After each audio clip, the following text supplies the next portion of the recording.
Ask the question. Aloe, tell us your thoughts on the world. Be more specific, please. I mean, I brought it up, so I can talk about what I was. Okay, then gonna say here. maybe Aloe's going to flake and it's going to be Zeno that's going to tell us his thoughts on the world. Okay, because I was writing on my blog about this before. It's like its own philosophical model. I guess I see mimetic competition as like the competition of ideas as happening on two different levels of appealability and effectivity, but I guess I'll talk about that later. Appealability being how appealing an idea is, how much people like it, and effectivity being how true it is. For example, science versus religion. It's very appealing. Religion is appealing, but not true. So it has to get around that, get around the lack of facts that it has, whereas science obviously is completely true and really not appealing at all. Wait, did you just say that science is completely true? Did you just make that statement that science is completely true? Yes, science is completely true.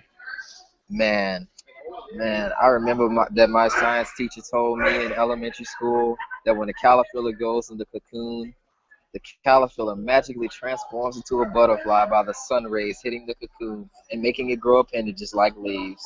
Man, Yeah. that's science. But you're gonna say, wait, that's bad science. You're right. No, that's not even science.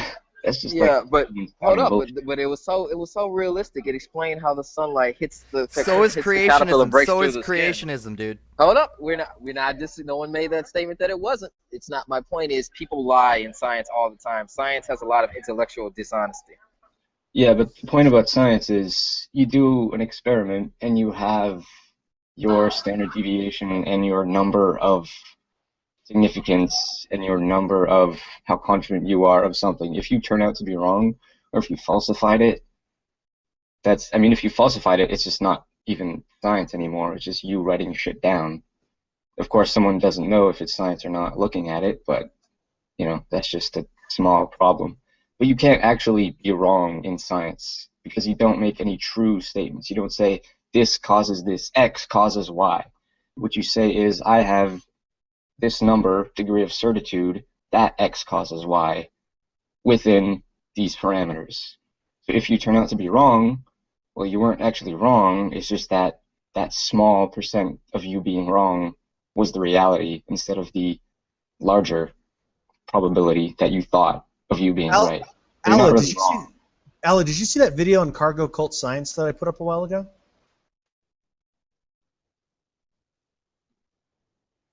Apparently Aloe. not. I didn't see it. Well, I have a small problem with the analogy, or not analogy, but I mean, you're like, I'm thinking you're equating religion as a scientific theory and science as a scientific theory. Well, I think the claims religion made, even though some people may interpret them as being scientific, I think they are not actually at all scientific. Yeah, I think there's they're more moral claims claims and don't more prove science, though. philosophical claims than actually scientific claims. Yeah, religion doesn't even do science, though. Women who have already Well, I don't know, man. I mean, religious people can do science, of course, but I mean, I wouldn't. I don't know. I think religion does philosophy though, which I mean. Also, do you know about? They don't test anything empirically. They don't perform tests and then. Yeah, I mean, but can you tell me how can we empirically prove first cause, or God? I mean, whatever you want to call it. Okay, Zeno. So how can we empirically prove God if he would exist or if he wouldn't exist? I mean, how could we empirically prove that? Well, that's the point of using appealability is they need to get around the lack of effectivity of their memes. They have to use ideas that can't be disproven, like feminism and religion, right? They need to use things that effectivity doesn't matter because it's outside of what we can test, like the patriarchy. It's there, you just can't see it, detect it. You can technically prove that societies are patriarchal, and there are patriarchal societies. Saying it is a myth is disingenuous. It does exist in some culture. You can say that it doesn't exist in the United States, but you can't say that it doesn't exist at all. No, but the patriarchy is a pervasive force that controls everything and is invisible and is everywhere around us. There are patriarchal societies that do control what women can and cannot do. They do exist, and they are for the benefit of the men.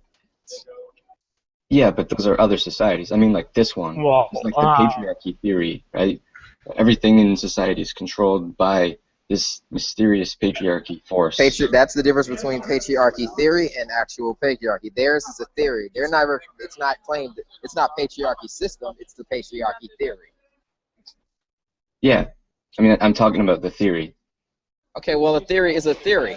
I have a theory that in 100 billion years, a black hole will turn into an eggplant and eat us. Yeah, but it's like God theory. Yeah. Okay, you can call it that. No one's gonna disagree with you. No one's smart anymore. Yeah. There's also, you have to define the terms though, because there's a big difference between a scientific theory and just a theory. There's a difference. You can't equate the two as being the same. Yeah, it's like a hypothesis or whatever. Yeah, pretty That's what they much. call it.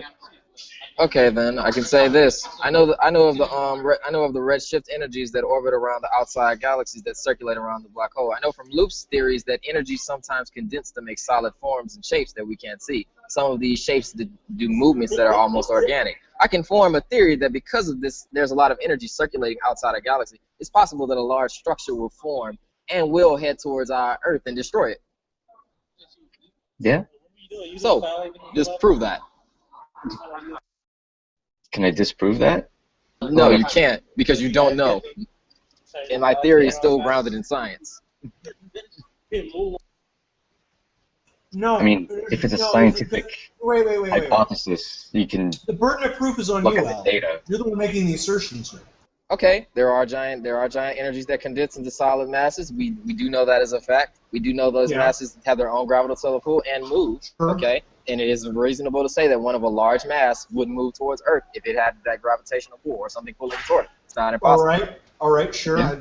Nobody disagrees with the statement that a large mass responding to Newtonian laws of motion might be pulled in your direction. That's not a controversial statement. Okay. Just saying. Also, in terms of science, do you know about the limbic system, Zeno? Yeah. The limbic system. Do you know why that after 1940 we no longer started teaching about it? Like it's no longer taught like it's absolute fact. It's because a lot of the things that were made, the claims that were made by scientists who did studies and theories turned out to be lies that they were using to push their own narratives and agendas about how human thought works. It was accepted as fact. It was people believed it, and there were studies and stuff used to support it. The limbic Science system can is lie. still the limbic. Well, obviously, scientists are people, and people can lie. Yes, yeah. But I'm just saying. But Well, I don't think anyone would argue that. Obviously, scientists are not always truthful. There's no question. Yeah, that's what I'm saying. You cannot say science is truth. Well, Science is no, only truth when it's no, correct. no. It is. There's a distinction between science as a philosophy and as a system of thought, and people that call themselves scientists or maybe have degrees or work for certain institutions that pervert and betray the trust of people put in them, or through incompetence. I mean, it's not always malice. Sometimes people are just stupid or bigoted or just wrong. Just wrong. Yeah, people make mistakes, but science doesn't. That wasn't a mistake. That was an intentional lie to push a narrative about how trust cannot be controlled by the government. It was tried. That was All right. not a Well, mistake. I don't That know was what intention. I don't know what It's you're not talking really about. The limbic science, system. though. If you could set a link on this limbic system thing, because this is sounding like the fucking magical cars again. I mean, I'm on my phone right now. finding things in the brain, like where one lobe ends and the other one begins. I'm just saying, when scientists I don't work in field science, but I find it very strange that when science wants funding for certain phenomenons, they always seem to be right. And then when it comes time for said phenomenon to happen, it doesn't. I was told roughly around 5 years ago that by now the oceans would be almost boiling. Where hasn't that happened yet? I mean, they had so many studies and shit that said it would. Still waiting on it. Well, like I said, they have a projection and they think there's this much probability of being right and there's this much probability of being wrong, and they were wrong. Well, How can something that can be wrong be true? How can something that can be Also, wrong be true? there's a lot of lobby groups. Probability. Let's. We should. Okay. Again, I think we're getting two things confused. the fact a scientist who misuses his field does not represent science as a whole, right? That's like conflating the priest that's having sex with the altar boys with Catholicism. And that's not a belief of Catholicism. That's just a pedophile. Gotcha. I'm not trying to make this. I'm not trying to make the statement that they aren't a science. My statement is that you cannot say that science is absolute truth, because if a bunch of scientists got together and said something, right? And the mass people believe it, doesn't mean it's true. Right. I'm not saying that all Catholic priests aren't pedophiles. Some of them must be. Yeah. Right. Exactly. But just because some of them are, doesn't mean that pedophilia is a Catholic belief. So you can't make the statement that all Catholics are moral, just like you can't make the statement that all science is true. Of course, yeah. No one would argue. No one would argue that all Catholics are moral. Right? Obviously, many people would argue that many of them are sinners. I mean, they have to be. Well, right? no, they don't. You agreed and then disagreed. Huh? And there's no question that there are unethical scientists. Of course there are. We have lots of evidence of many scientists who were unethical. Ergo. Yeah, but that doesn't make science itself unethical. Yeah, by definition, science is good. Like, if you do bad science... No. Don't use the G word. Can't use science for evil now? Don't use the G and the E words. You're gonna have a hard time, particularly when you're talking about science. When you start bringing morality in, because good and evil, those are moral concepts. Science everything can be used for both good and evil. No, I didn't mean in the moral sense. I mean in the effective sense. Like, you put something down on a piece of paper that says, I have done this study and found these results, but you didn't actually do that study. Okay, Zeno, let me ask you this. Are there any negative consequences to knowledge? Are there any negative consequences to learning something new? Are there any, just even one? Or is it absolute good? Just knowledge is absolute good. Goodness and fluffy lovey. Well, there can be negative consequences. All right, then you can't just say that straight out science is good. There are good and bad things that come from science. I meant good science, as in science that was not flawed. Okay, if we fact this is the problem, Zeno. When you use the G word, you gotta really be careful not to use that word, because Alan's going to interpret that in a purely moralistic context. Yeah, but good science is a term. No. I guess you guys aren't familiar with it. Don't listen, motherfucker. I know what you're saying. Okay, I'm just saying, be careful with that word. Yeah.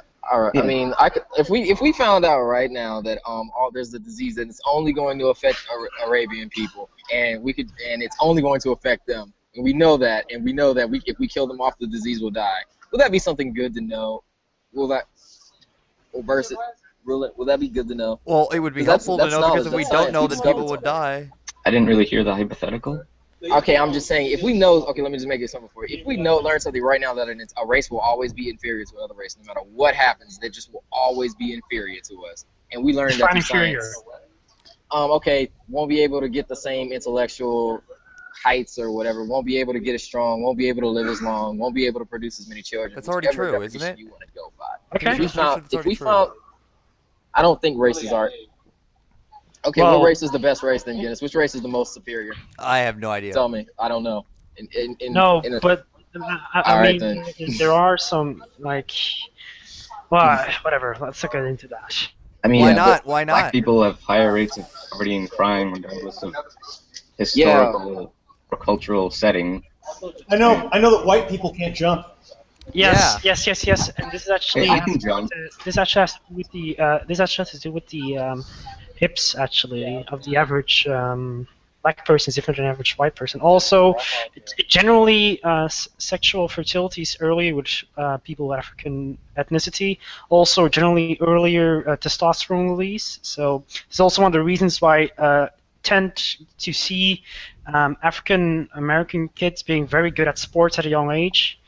But yeah. It's a mix of nature and nurture, right? Because of it. Aloe. Yeah. Development. Do you think development? Yes, I just said yeah. Okay, so. I agree. So if it's more. Oh no, I'm losing my point. Never mind. Sorry. Damn it. I forgot. Okay, well, yeah, if there's this race that's always going to be inferior to the other race, and they just can't grasp whatever is the new fucking thing. They're just always going to be stupid and stuff. Is it really good for that to be known to everyone that race is Wait, just pathetic? Okay, wait a okay. minute. I think you're seeing it from a political standpoint, and I think you're worried to a certain extent about somebody being subjected to discrimination and persecution based on some Yeah. perceived. And look, that's a philosophical question. It's a moral question. It's a political question. I thought we were talking about philosophical Well, science. but no. What we're talking about here is what is it in the interest of a society to know that maybe there's a problem here? Because let's say you don't know that say this hypothetical group is just never going to be able to cut it, right? Let's just say you think that they can be the same, right? Yeah. Should the society waste a lot of time and energy trying to raise them up when they can't be? Because again, I'm not saying that they can't be. Okay, I'm saying that's what you've said. You've said that this group scientifically can't be raised up. Okay, which means this group, if they occur. But if we do not tell if the society does not know, perhaps that same group can breed with the other groups and then evolve into something better. That's another thing. But also you can have genetic engineering. I mean, that's something that I'm a big fan of. The instant I can genetically engineer my kids, I will of course do that. Oh yeah. Absolutely. Okay. Yeah, but the truth is just inevitable. That's another. I just don't like the word truth. I guess that's just. We're not gonna get into the P word either. Well, P word. What P word? Or pseudological. Oh, okay. Okay. I'll say this, Elo. Okay, so if we would figure out that this hypothetical race or ethnicity, whatever you want to call it, will never reach the power of like the other races or whatever, would you not think that, in a sense, making sure that one set of race, I mean the superior race in your hypothetical situation, would be left alone to themselves to create a sort of, or to, in a sense, create more scientific progress or whatever? Would you not think that would benefit society? No, maybe not morally, but but it would be very utilitarian. I mean, it would be very much based on just what's useful. But I mean, it might be morally abhorrent. But I mean, I'm not sure that knowledge is really bad. I mean, I'm not sure. Well, I mean, I think what the context Alo is looking at this from, and I think it's really important that people see this, is that it was a big thing with black slavery and so forth to use science to justify persecution. Exactly. And so once you understand that's the context he's looking at this in, you can see sort of the warning signs that he's looking at, and the way that, say, LG is looking at it or Zeno is looking at it. They're looking at it in more of sort of just general sort of science and human progress and stuff. And the thing is, they're both valid.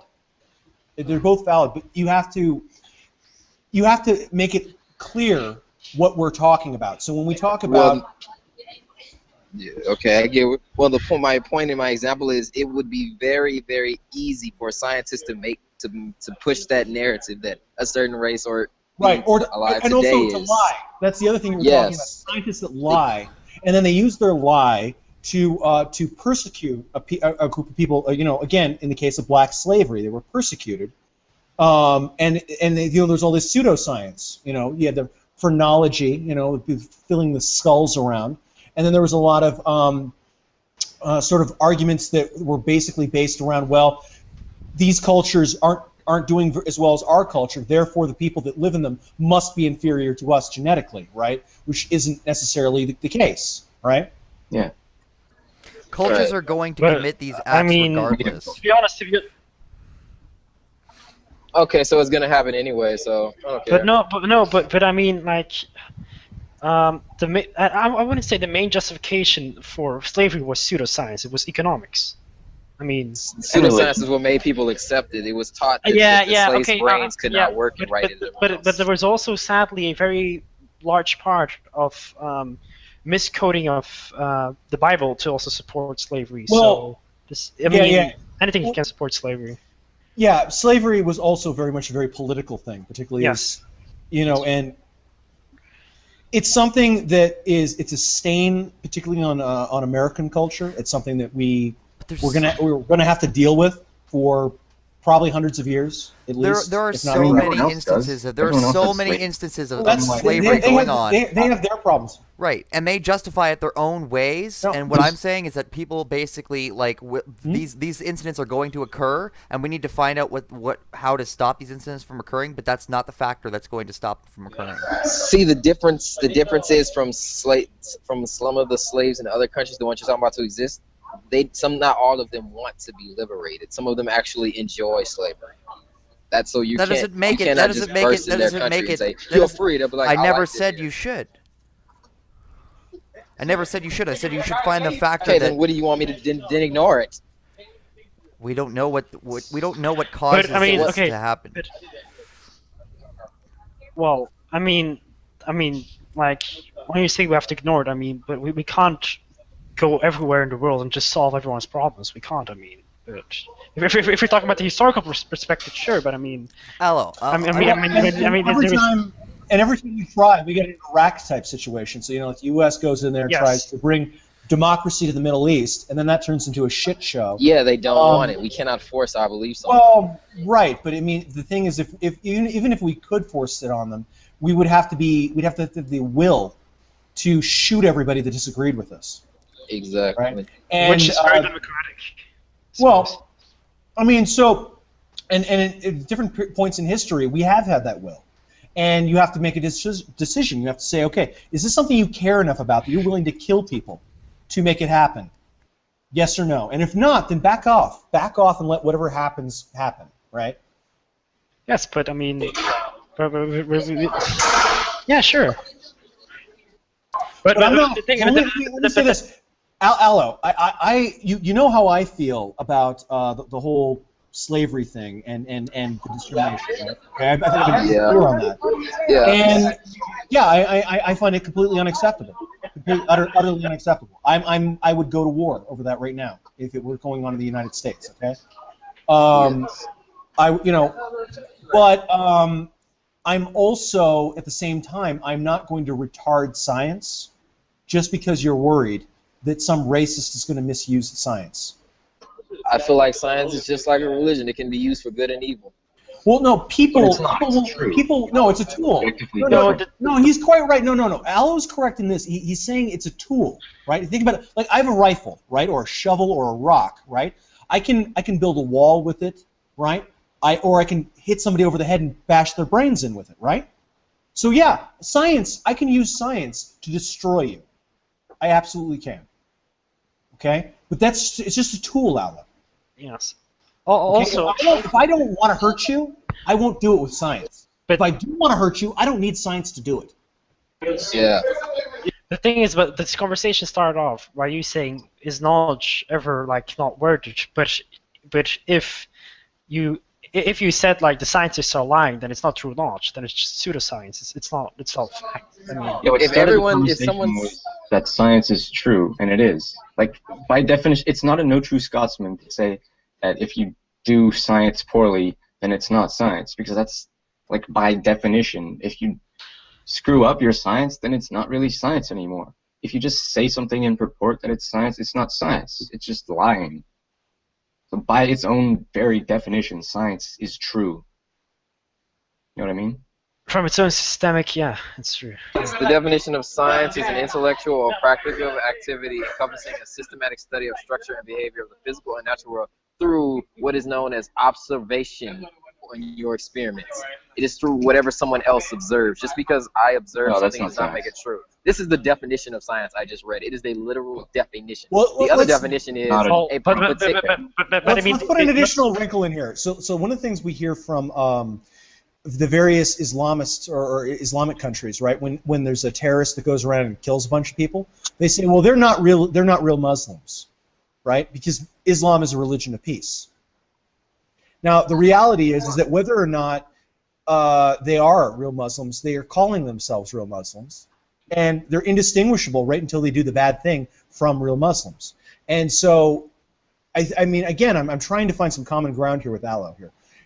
I think what he's talking about is that sometimes you'll get a scientist that misrepresents themselves as scientists, right? And so are they real scientists? Well, of course, the real scientists are going to point at them and say, well, that's not a real scientist. But they look like real scientists. Yeah, and, you know how we fight fake scientists? Real scientists. Right. It's the only way to defeat them. Sure, and maybe the way you fight Islamic terrorism is with more Islam. I don't know, right? But the thing is that externally, it's very difficult to tell a good scientist from a bad scientist. It actually, you have to put some work into it. And I can understand a certain level of cynicism without getting anti-intellectual. I think that's not productive. But yeah, I have nothing against scientists, but you cannot tell. I cannot tell what a good scientist is and a bad. They tell me what they observe and they show me the results of their experience. Well, I can't just look at that and say, well, that's not true. Right. I didn't see it. I don't know. Right. Well, So see, science that's is not why. observation. Science is not observation. Okay, if I hand you the results of my experience testing and you for disagree science. with them, you can say that they're lying, but I could be like, well, this is what I watched happen, and this is what the results show. Yeah, You say, well, you're wrong, but I have the but evidence. a lot of times you're actually observing empirical data. You're not actually just observing, or you're also observing. You're also observing like random events, but I mean, generally it's empirical data that you can repeat, which is the main part of science, that you can repeat it. There's an enormous amount of empirical data that can't be repeated, though. Yeah, that's true. Yeah, I agree. So it's one of the things with climate science. Yeah, the environment science is rough because they've got these records that go back, Yeah, how many ever hundreds of years, right? And how can you say, can I test the calibration of some old instrument, right? Yeah, that's true. I can't do that. But I mean, there are scientific things you can repeat. I mean, absolutely. But when you're talking about climate change, climate science, that's very true. It's very difficult to do repeats there. Right. And I would argue, and I just to kind of agree with Aloe here a little bit, is that when scientists say, well, I can't repeat that experiment because it's too hard, or because I don't have the data, they sometimes they'll say, well, because I can't, I don't have to. And I would argue, actually, that's not my problem. Yeah. I mean, the bio researchers came to Louisiana all throughout my elementary and middle school years telling us about how we're going to see such drastic changes. Like the moss is going to be gone. The environment is just killed. The air is so toxic it's going to kill off all the moss. Guess what? We have more than ever. We have an overpopulation of it. But I mean, the Al Gore film was retarded. I mean... But it was well received. But that's the thing with science. You can like propagandize it pretty easily. Not easily, but I mean, it's manageable. I mean, it's very easy to propaganda with science because you can always claim, well, I have the evidence to support it, so you can't disagree. That's why it's really easy to lie with science. Yeah. And 99% of scientists agree with me. Yep. It's always 4 out of 5 dentists agree. 6 out of 9 botanists. So suddenly, it's like 99% of people agree with me. Therefore, you suck. Bye. Yeah, but I think this especially applies to, like I said, climate science, which is one of the most difficult things. Well, I mean, no, but it's a good point because I mean sometimes people assume that science is a priesthood, that it's beyond manipulation. Look, I am all in the. I completely believe in science. I really do. Okay, but I believe it just as Zeno was saying. I believe in proper science. Right? Yes. And I think, generally speaking, we all agree with that. The issue is that science is used often politically. Yeah, if scientists right? never lied, I would have no issue with it. No argument. If they did lie, you could contradict them or get involved, go back and forth with them and go, well, actually, you're full of shit, Dave. Yeah, and also a lot of people, when it comes more specifically to the climate science debate, a lot of people complain about like oil lobbies, but there are also like green lobbies on the other side. I mean, it isn't. It's both sides. I mean, it's just politics. It's very politicized. Yeah, I mean, Liam, you wanted, Liam, you had something to say? I wanted to ask Aloe for an example where like he showed that science is light. I just gave an example. They told us all. They came and told us that the moss would be gone, and because apparently moss is a good way to evaluate the status of the air because it depends so much on the air of the environment to thrive. And we have an overpopulation. It's actually a nuisance now. It's a problem. So how do we have more moss than ever if the air is getting worse? So they made a mistake. They weren't wrong. No, they lied. Or they lied. Either way, science wasn't wrong. They were wrong. Oh no, still. They are not Well, science. Science is what they observe. What they they I told missed us what they all observed. okay, What they but observed is wrong. we're retreading an issue here, though. We don't disagree that if science is applied properly, in all cases, that it's sound and legitimate. Okay. The issue, and I think this is where Aloe is going, is that it's been perverted many times, and it's still being perverted today. Well, it certainly And- can be, sure. And yeah, and so you have to you have to stop a moment and be skeptical of the science. And also, I mean, Aloe, you say you can't audit the science. Let me tell you, you can actually read these papers. It's not that actually hard to read. You think a scientific paper is hard to read? Try reading a legal bill. Way harder to read lawyer text than it is to read a scientific study. Yeah. Depending on what it is. No, very easy to read. Yes. Some of them are. I've read studies that were super hard to read sometimes, just because the nouns. The stuff Yeah. they're actually talking about. I did a. What is that sound? What is that noise?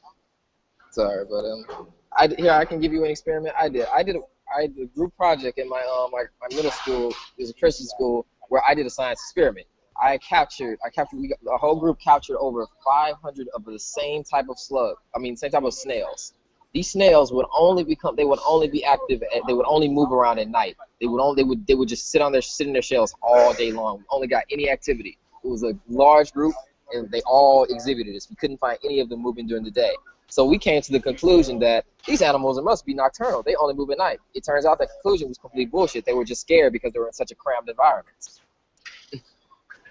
And it was a lot safer to move around at night. The snails were very active during the day. So basically, we did all the things. We observed, we formed a hypothesis, we tested it, and we still turned out to get the wrong conclusion. So Right. you We had have to another control fact- further variables. Yeah, we didn't probably could isolate have all had some your more variables. We did put them in different terrains, though. So we put them in wetlands, we put them in more of a dry, and they still exhibited. So basically, it's not too well. We didn't try hard enough. That's basically what we're saying. We didn't add enough variables. We didn't try hard enough. Yeah, I mean, if you don't isolate I'm your not trying to be a variables, dick. I'm you not have trying to be a put dick, things you know? in So science doesn't care if it's hard, right? Just saying, You- that's an example. Yeah. We follow all the methods. We did everything, and we No, did you didn't everything follow. No, you Okay, didn't follow the methods. I didn't follow the scientific method. No, Follow you didn't. hypothesis testing. No, Okay, explain how so I can understand. because you need to go through a process where you say, did I miss something? Right? We did. That's why we had the second step of putting them in different Okay. environments. And did anybody else test your thing? Yeah, the teachers found what our statements to be she found us to be correct but she was a biologist. She knows the snail personally, and she told us after the experiment was done that we're wrong because snails, when they're in large condensed areas like that, they're very afraid because they're not hostile creatures. Their first reaction is to go in their shell, even when it's another snail competing for their land. So wait, were they moving? So they were moving around at night. I mean, I don't know. Snails. Okay, what was the often- experiment? We were trying to learn. We had to pick an animal and then find out a fact about this animal, learn facts about it without having no further research other than our own. We were the only researchers of Root. No one's allowed to look it up, try and figure out we had to evaluate everything we could discover about it. Okay, but what did you do at night? Like, what were you actually researching? Were you looking at the trails and calculating how long they were, depending on daytime or nighttime? Someone when they had the tank, someone would stay up and watch them. Someone would record and write down what they saw, and that was the main time they were moving during night. There was almost no activity during the day. And you were there during the day, like in a class, making It wasn't noise? always me. It was a group of people. It wasn't always me. It was an entire group But project. weren't they all going to school every day? Who had this thing? Yeah. We would watch So, it at so, school. so, so somebody would take it home with them, Yeah, someone would take it home and they would write down and record what and they then saw. they'd bring it back the next day, and you would watch them in the classroom. Yeah. Okay. So you completely changed the environment and the behavior changed, but you attributed it to the time and not the change Okay. in environment. Can a snail in a container that's surrounded by leaves tell that it's in a classroom or it's in a bedroom? Can it tell? Well, obviously, yes. That's what Right. So I that's what mean, your experiment determined. your classroom lights were your classroom lights were those fluorescent lights, right? I mean, the snail was not actually out in the sun. Right. Okay, so that's one thing. And the second thing is, I assume when they were at home, there was just like 1 or 2 people around the snail. It was relatively quiet. Whereas if this thing is in the middle of a classroom, there's going to be a lot of people banging around. I think it means the snail populations too. Like I think you took the snails apart and then put them all together during the day. Wait, you had a terrarium that you were just taking back and forth, right? You just had like a little. Yeah, so you weren't like taking the snails out of the terrarium every day. Nah, we didn't just do that every day. We did that after we were at the end phases trying to see if something we missed. Right. Because we found it very bizarre. Because we found the snails like out in the open during the day. That's how we managed to catch them. So it would make no sense that they're only active at night. So have you guys seen that cargo cult science video that I played the other day? Like, raise your hand if you've seen it. No. Wait. I've seen it, but I don't know how to raise it. I saw it. It was actually pretty interesting. Which one was it? What happened to it? This is the Richard Feynman cargo cult science. Feynman is nice, man. He's good. Yeah. No, I must have missed it. Well, it's a great video. I don't want to bore people that have already seen it. But he talks about all the things you have to do for it to be science, and how if you don't do just one of these things, it ceases to be science. It's a full package deal. To me, actually, it seems that what we're actually trying to, or actually Zeno's trying to say is when scientists make a bad observation, it's not due to the science, it's due to their own observations and their. Sure, but they also walk around with the status of being scientists, right? That's true. I mean, you're always right. And that's politically dangerous because then they start doing what's called an ad verecundum, I think. Yeah. Which is basically an appeal to authority, right? Yeah. Or as long as it's not an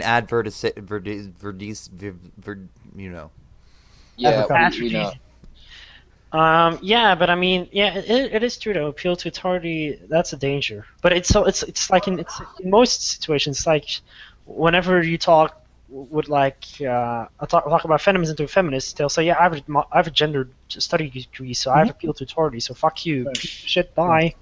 Right. Well, it does work. If someone tells me there's a giant fireball headed towards Earth, I'm like, yeah, that's bullshit. Now if someone tells me there's a giant fire headed towards Earth, and I say that's bullshit, like, I'm an astrophysicist. I proved the theory that there are giant fireballs in space, and they move like, oh shit. No. Then I'd say show me some pictures, show me some data. And if actually he proved that to me, then I would change what I was doing with my life, because now I would be worried about this fireball that was coming from it. You pussy. I'm not going to get burned by a fireball. That's your ass. You know you can't leave the planet, right? But yeah. I'll punch it with my fist. Nice my man. Yeah, I can get on a space shuttle. I can do something. Yeah, if you would just like grab onto one of those rockets, like grab on the side when no one's looking. Yeah, I'd do something. I mean, maybe I would just take up like a really awesome heroin addiction. I would stare down the meteor, man. I am not going to live my life the exact same way I was before if I know that I am and my entire world is going to be destroyed. Right? You're one of those people that like the doctor to actually tell you only have 1 week left to live. Uh-huh. Yeah. You life actually know that. My life would be literally the same. Yeah, man. Awesome. Let me tell you, I've had both types of doctors. We had a couple of doctors that were telling us things with my grandparents when they were getting sick and dying, and there were some doctors that would just sort of say nice things to us, whatever that happened to be. Oh yeah, no, they'll get better. They'll get better. It's just a flesh wound. And then there was another doctor that would come in and he'd like, well, I got about a week to live. Yeah, I mean, I've encountered those. The first time my great-great-great-grandmother, when she was in the hospital, we've encountered, and it was like they were actually talking to us, like, what do you think we should tell her? And we're like, don't tell her she only has 4 years left to live. Yeah. Don't tell her that. Tell her that the medication will fix it and it'll get better in time.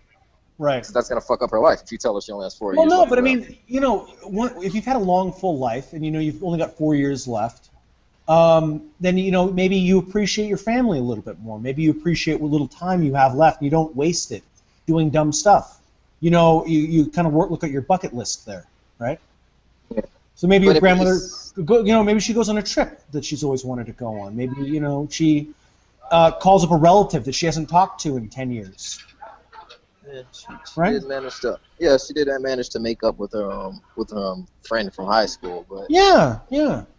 You get yourself ready, and you talk to your lawyers and so forth. You make sure that when you do pass, that the arrangements will be taken care of in a way that won't burden the family, right? So that there's not some weird expenses showing up, huh. and that sort of the tax stuff is dealt with because that's always a pain in the ass. Title on the house, that kind of stuff. Yeah, for me, I'd rather not know. If someone knew that I was gonna die next week, don't tell me because I'm a very Okay. just Aloe, nervous and unstable person. Aloe, everything's going to be all right. I'll be fine. Hello? I'll just wake up one day and be dead. But I guess I Yes, won't wake up. But I'm you'll be fine. dead. So if given the choice, you'd take the blue pill? Yeah, I would rather not know that I'm gonna die in a week. I would Yeah. rather not know. I can live my life Well, normally without panicking every five Okay, seconds. so I think we should actually move on to general philosophy because this was interesting. But we can continue if you want to. I don't know. No, no, go ahead. I'm not. Go for it, man. Um, I don't know what to say. I mean, I Wow, really thank you. like Don't bring philosophy. up a topic if you don't know what to say, No, no, motherfucker. no, no. But I was actually just asking. I was just wondering what your opinion was in general philosophy in general. But I mean, um, well, so what is the nature of truth? I mean, that kind of stuff. yes, and I would say like if you have a favorite, well, not favorite philosopher, but I mean a philosopher which you very much identify with his ideas and whatever, Well, something like I I that. think Will literally, I does. literally chose a screen name named after a philosopher. So Yeah, Diogenes. Diogenes. hmm Hmm. Yeah. I've I don't really. I'm not really too knowledgeable about philosophy teachers. I don't fit. My major doesn't allow me to get into any of the classes here, so I you wouldn't don't know. have to you don't have to major in philosophy to study philosophy. I have plenty of They only have opinions. advanced Wait, what? philosophy. They don't have. Aloe, you motherfucker, you know how to read. Okay, Yeah, I wrote a blog about philosophy. I see, believe. I have no see, it issue Philosophy with works is one of the well. philosophy. most interesting subjects you can study, even if you're not majoring in it or something. It's just fucking Yeah, interesting. but the way our class system breaks it down, there's like every class has a number by it, and if the number is higher than a certain thing, you have to take a pre-version of that class to get in it, and they don't offer the pre-version here. So I would Hmm. have to go somewhere else to take it, and then come back and take it here. But I I think mean, you're missing the point that you can study it without having to take a Oh yeah, I course in could it. study it, but I I mean, there's nothing You I could just want out read of my it. blog. Go ahead, OG. I think like just the basics, like the basic book should be like required reading for everyone, like The Republic or something, or I don't know, just these books are very fascinating. I think everyone can benefit from them. I mean, like, or for example, when you look at How long ago did you read The Republic? 1 year ago. Yeah, because a lot of your opinions are, if I think about The Republic, Plato made a mark on you. Yes, he did. That's Sorry, be right back. and that's an interesting thing about books in general is, how long has Plato been dead? And he influenced the mind of a young person in Belgium, right? Changed the way he thought about the world. And it's a very powerful thing with books. See, you know what I would pipe in, but the only person I ever got into that had any like I've had philosophy classes and I've thought a lot about philosophy, but and I couldn't like point to a single philosopher that I went like, oh yeah, that guy's ideas are really in line with mine necessarily. And I was influenced by musicians growing up, not Yeah. philosophers. Well, no, but it's all ways of self-expression, right? Mm. And I think Randomer Cam was talking about this earlier, where he was talking about how musicians comment on philosophy or politics or something, and people say, well, shouldn't you just go off and become a philosopher or a politician or something? And he was like, no, because actually it didn't start in that order. It was started out first they became musicians, and then they had an opinion, and then they just expressed their opinion through their music. Yeah, and like one of the things I was really not wanting to say, but really the philosophy that I could pick up on, or I did pick up on in my most recent times, was John Lennon's And basically everything I agreed with 99% of everything I heard from him up until the point where I think the song, SJW. yeah, there was a song called "Woman is the Nigger of the World," and yeah, that pretty much says it all in the title. So sorry, but I had to do something. But I was going to say something on Plato, the Republic. Yeah, go ahead, go ahead. If you actually, this is my not my fascination, but if you actually read like Plato or like Aristotle, you actually realize how not connected you are to your ancestor in a sense. Like these things you generally have thought of yourself, and there are people in history who've also thought of it. So to me, it brought a very interesting perspective in general life and my attitude to everything. So I think you feel connected to something larger than yourself.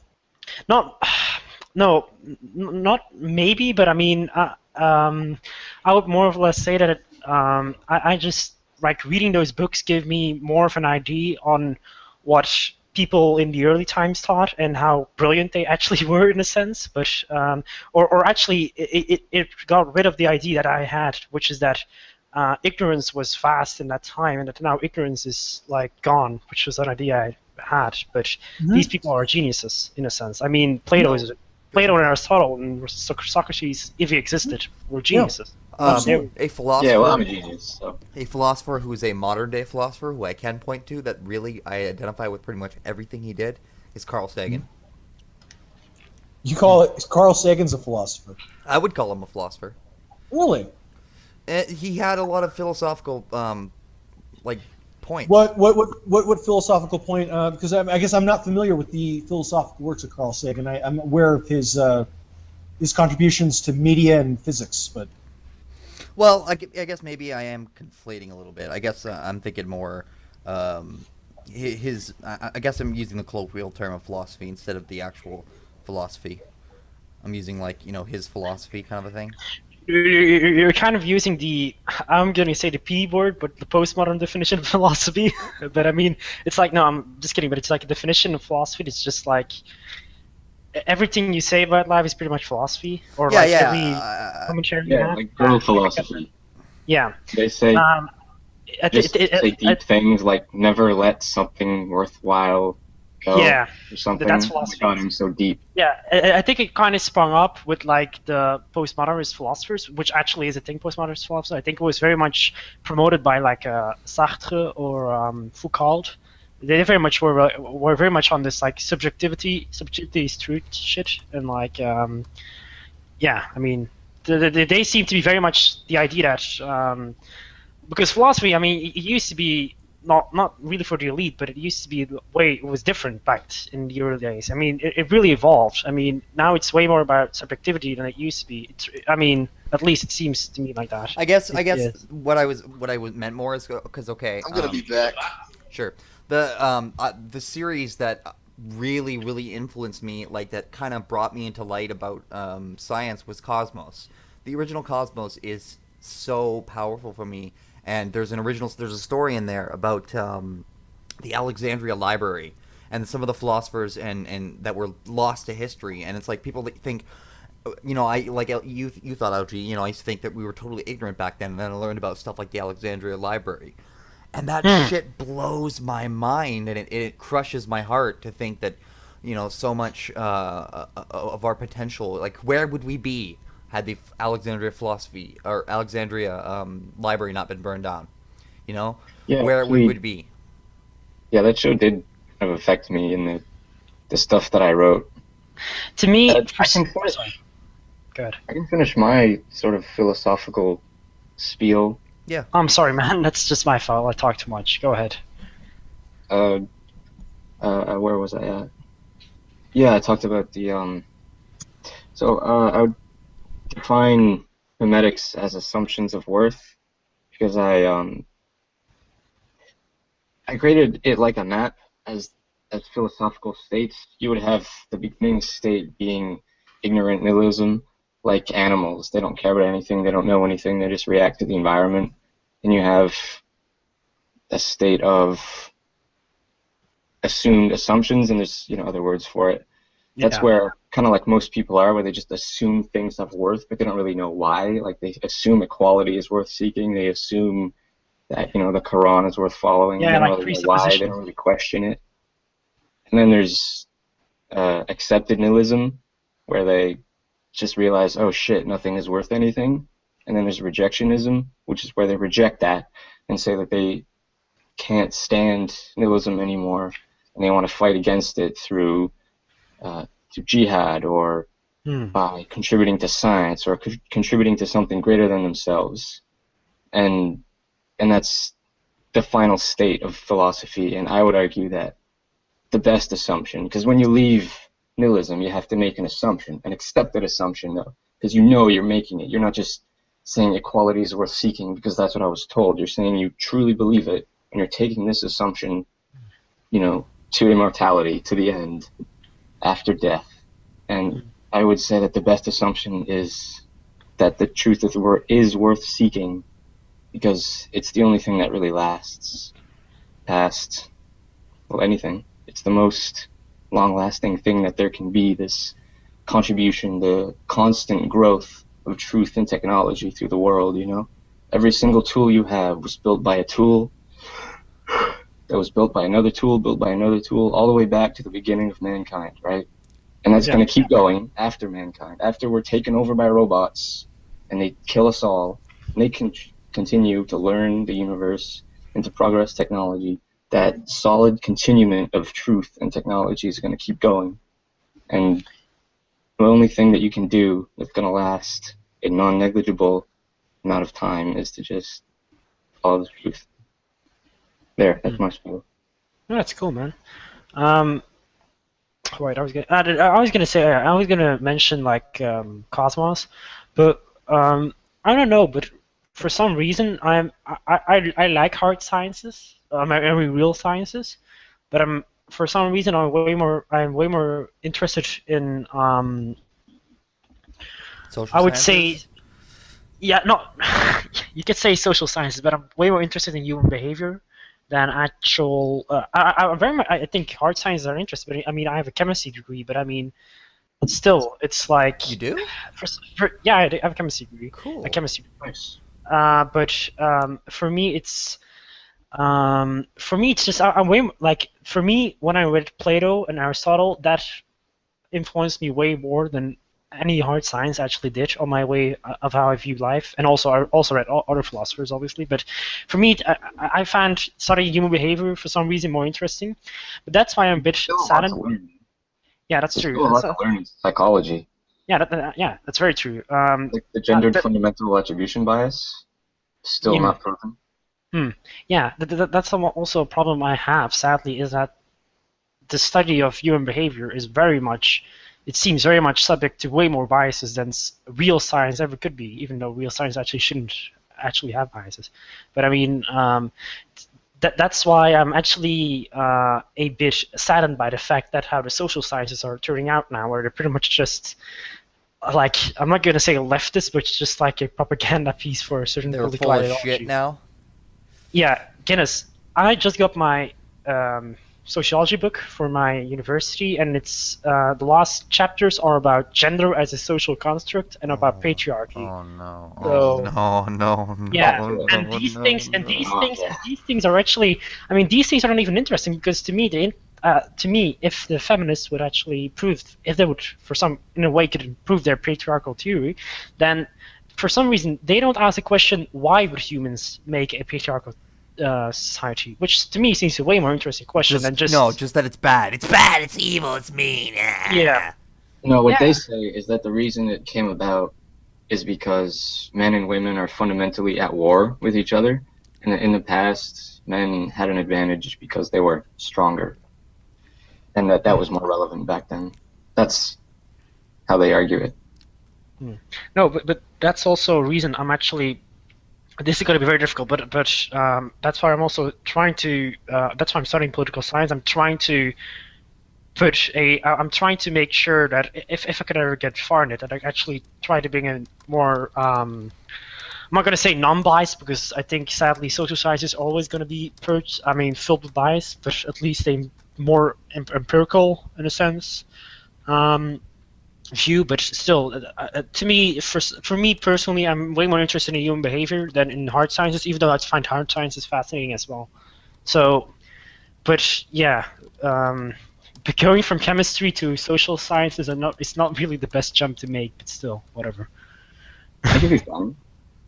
Sorry? It could be fine. It's Yeah, still fine. sure. Yeah, it's just like I'm just very interested in human behavior. So that's not my personal philosophy, but I've been reading way more into like philosophy of virtue and stuff like that. But I am also interested in like truth. Obviously, I'm interested in truth. But I mean, to me, like when I see Cosmos, I'm fascinated by the progress of science, but I'm not going to be as inspired as if I would read an ancient text which holds, in a sense, truth, or in a sense, very beautiful writing and intelligence, in a sense. If you get what I mean. I'm sorry, my English isn't that good, so I. Dude, your English is fine. Yeah, it's just not perfect, but I mean, yeah. Yeah, it's fine. It's quite fine. But that's a bit of my personal philosophy, I suppose. I Also just Vader strangled someone through the telephone. nice. There was Vader strangled someone through the there's some retard that I had to deal with, and at a certain point I was like I just reached out with the force, gripped my neck around him, and broke his neck.